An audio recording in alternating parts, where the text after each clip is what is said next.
Ibu kalian kan sudah wafat seminggu yang lalu. Jadi ayah berencana untuk menikah lagi.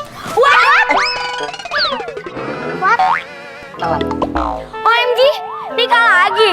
Perasaan ibu baru wafat seminggu yang lalu. Bisa-bisanya ayah nikah lagi. Memangnya tidak boleh? Kalian mau terus-terusan ngeliat ayah galau? Terus-terusan ngeliat ayah sedih karena mikirin ibu kalian? Terus kalau ayah sedih terus, gimana cara ayah mengurus negara ini? Ayah tuh harus move on.